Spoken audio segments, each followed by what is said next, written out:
Hello bachcho, let's read the question. The question says that 1 mole of element X has mass 3 upon 10 times the mass of 1 mole of element Y. One average atom of element X has mass 2 times the mass of one atom of carbon 12. What is the atomic weight of Y? तो यहाँ पर आपको बोला गया है कि 1 मोल element X का जो मास है वो कितना है 3 upon 10 time the mass of 1 mole of element Y. तो ऑन एवरेज तो one average atom element x का मास आपको बोला गया है कितना है 2 time the mass of one atom of carbon 12. आपको यहाँ पर y का एटॉमिक वेट फाइंड आउट करना है. तो इसके लिए यहाँ पे हम की कॉन्सेप्ट लिखेंगे. So here the key concept is number of mole is equal to क्या होता है weight upon atomic wait.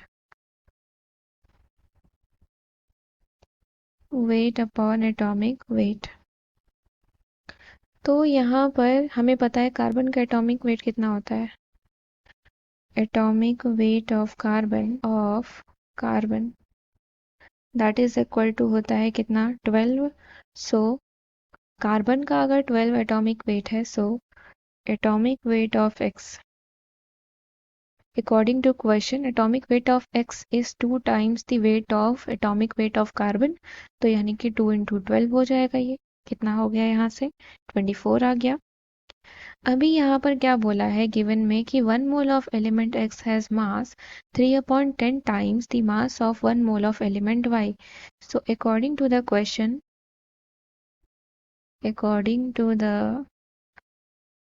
Question 1 mole of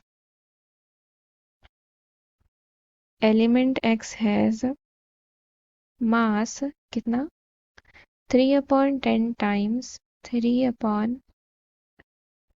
10 times the mass of 1 mole of element Y.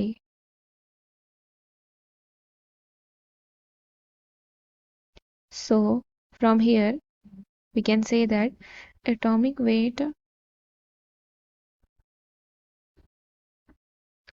of X is equal to 3 upon 10 into atomic weight of Y.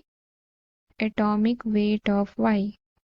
तो हमें यहाँ पर atomic weight of y find out ही करना है. तो यहाँ से हम देखेंगे atomic weight of y is equal to क्या हो जाएगा आपका atomic weight of x into 10/3 हो जाएगा. एटॉमिक वेट ऑफ x यहाँ पर आया हुआ है दैट इज 24. 24 इंटू 10/3 कितना हो जाएगा यहाँ से आ गया आपका 80.